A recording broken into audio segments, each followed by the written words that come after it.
It's not exactly a secret that fans of both F-Zero and Wipeout don't necessarily get a lot of love from Nintendo and Sony when it comes to their respective franchises, which really makes sense when you think about it. I mean, neither one of them has ever been very big when it comes to sales, but they still have their dedicated fan bases.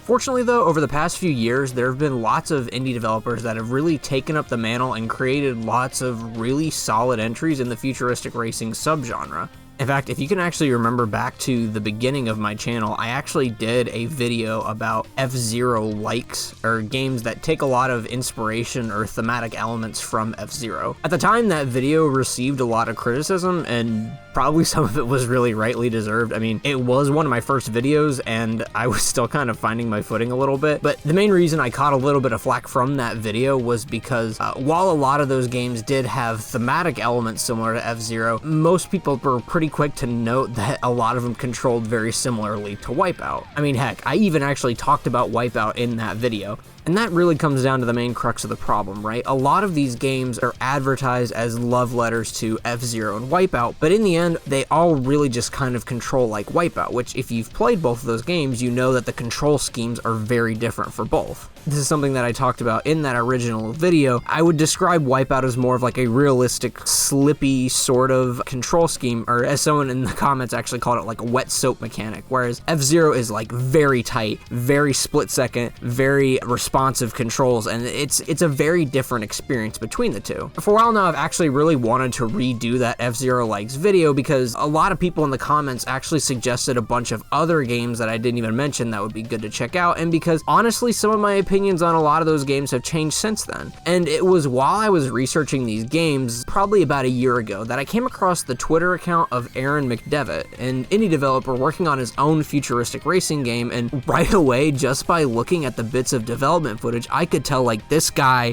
got F-Zero, you know, like just by looking at the footage, everything from the speed to the handling, everything was just spot on to what you would want to see in a spiritual successor to F-Zero. And honestly, I just could not wait to see where the project would go. Fast forward a year later to today, and McDevitt's project, now titled Aero GPX, has an official Kickstarter page and has gone live. Simultaneously, a public demo of the game has been released. I've been playing a ton of the public demo for Aero GPX. There's really only one cup available, and I've just been playing it over and over again, and I was so excited by the gameplay, I just wanted to throw together this quick, off the top of my head, sort of first impressions of the gameplay, because it really is that good. So let me lay the foundation down a little bit. F-Zero GX, which is the GameCube F-Zero entry, is one of my all-time favorite games, probably in my top 5 favorite games of all time. Basically, any sort of fast game, my brain goes brrr, and I just get hooked on it immediately. And F-Zero GX's tightness and speed, everything about it is what got me addicted to that F-Zero gameplay back when I played it on the GameCube, even though I was absolute garbage at the game. Honestly, I'm still terrible at it, but the gameplay is so good, it's one of those games that you just keep coming back to over and over again just for that feeling. And McDevitt has absolutely nailed the same feeling with the controls of Aero GPX. Right away, even though I was playing on an Xbox 360 controller instead of a GameCube controller, it just felt instantly familiar. The controls are super tight and super responsive, and if you've ever played F-Zero GX, you'll feel right at home instantly. I will say specifically, it feels more like GX because I've just always felt that GX actually controls a lot tighter than F-Zero X, which is the F-Zero game that was on the Nintendo 64. That's really more of a subjective opinion, but I feel like the controls and the tightness of it in Aero GPX really makes it a little bit more in line with F-Zero GX. But while the controls actually seem to be more kind of one-to-one with GX, a lot of Aero GPX's design choices and aesthetics seem to kind of be derived a little bit more from F-Zero X, but I'll go over that a little bit later. So you've got all the basics, right? You have your shoulder buttons for sliding, you have a boost button, you have your buttons for attacks, for the side slam attack and for the spin attack. That's actually a really good place to start. So if you look at the combat of Aero GPX, that's really kind of what sets it apart from these other futuristic racing indie games, right? If you look at something like Fast RMX, for example, that's a game that is purely focused on the speed aspect. It is just focused on the racing. There is no combat whatsoever, which that's fine. If you look at other games like Grip or Pacer, those are very combat heavy games, but skewed a little bit more similar to stuff like Wipeout, where it's very item based, it's very pickup based. Whereas something like in the F-Zero games, it's all about brutal visceral, raw attacks that you do specifically with the machine that you're piloting. You have your side slam attacks and your spin attacks. One of the first things that I'm actually really pleased with is Aero GPX not only actually nails the satisfying feeling of pulling off those attacks, but honestly, I'd say it probably even does it better than F-Zero. And a lot of that is due to the combination of the UI and the sound design when you're attacking, at least the way that it is in the demo. A lot of that stuff may be subject to change. It may or may not actually be that way in the final product. The development team has stated that the demo is purely just for gameplay purposes and that a lot of the stuff can change over time. But at least in the current demo, the sound of the machines clanging against each other and the feeling of control when you actually like side smash and do the little spin attacks into the other machines, it is so insanely satisfying. That in tandem with the UI, seeing the numbers go up when you get a chain of KOs and then watching the numbers of participants in the race go down as you take out more and more of them, just that in combination with the sound of slamming into the other machines, it is so insanely satisfying. It feels so good. Listen to the way that this sounds.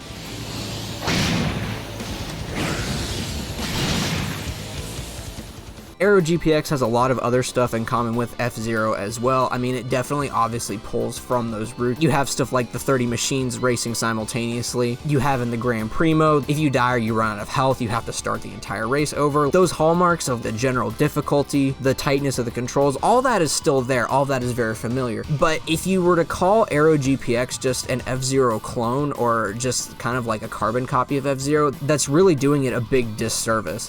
Aero GPX earns the title of an F-Zero-like really because it wears its F-Zero inspiration on its sleeve, but it really has a lot of its own interesting ideas that really shake up the gameplay and actually make it feel wholly and uniquely its own. The first thing that really comes to mind is that what sets it apart from F-Zero is that you have a separate health and a separate boost meter. So something that's in the 3D F-Zero games and the later games like GP Legends and Climax is that your health and your boost bar are actually shared together, which creates this really interesting risk-reward system, right? So the more you boost, the less health you have. So you really have to plan everything out to make sure that you don't burn yourself out, make sure that you're boosting enough to stay ahead of everybody else, also leave yourself enough health to make sure that you're actually taking out your opponents. It's this really unique balance that makes F-Zero wholly its own. When I started playing the demo for Aero GPX, the first thing I noticed was that the two meters were split apart, and at first I was a little apprehensive about that. I was like, okay, that's a little bit weird, and my main concern is that by doing this you would lose a lot of that sort of risk versus reward that I was talking about that really kind of keeps you on the edge of your seat with F-Zero, right? However, I actually ended up being really pleasantly surprised to find that the risk versus reward thing is actually still very much present, it's just executed very differently. Because you now have the two separate meters, there are also two different kinds of meter strips to run over. You got the pink that actually restores your health, and then you have the green which restores your boost meter. And more often than not, they're usually on opposite sides of the track running parallel to one another, meaning that you have to choose one or the other or risk just filling up a tiny portion of both. By bringing in this split-second decision-making, it makes the races feel a lot more instinctive, if that makes sense, and it really shakes up the gameplay and makes it a lot more interesting. Oftentimes, I was actually going so fast that I really didn't have time to process which strip meter to go for, and I'm sure, like, as more time goes on and I can actually memorize the tracks, that may not necessarily be as big of a factor at play, but occasionally I would pick the wrong strip in a split-second decision, and then it would make the entire next upcoming lap a challenge. I would be going along really fast and I would go over the boost strip and then all of a sudden be like, oh crap, I need more health, and I look and my health meter is so far down low and I'm like, oh my gosh, I have to go through an entire lap now and just hope that nobody smashes into me and that I don't bump into anything, because if I do, then obviously I have to start the whole thing over again. And I love that. The risk versus reward factor is still very much present in the gameplay, it's just presented in a different way, and it's a really refreshing change.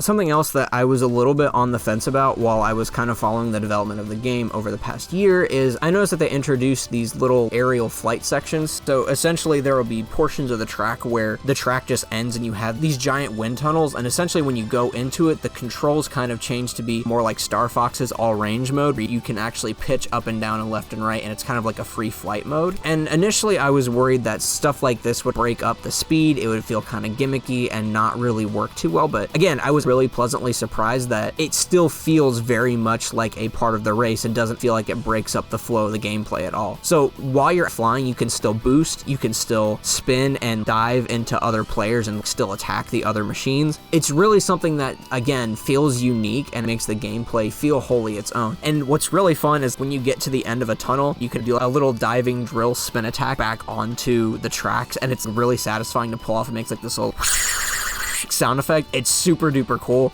And so yeah, again, something else that I was kind of sitting on the fence about, I really wasn't sure if it would add anything to the gameplay, ended up being really, really interesting. So while the flight and aerial portions of the tracks do change the gameplay a little bit, it still feels like a really natural extension of the gameplay and helps to really set Aero GPX very differently away from F-Zero.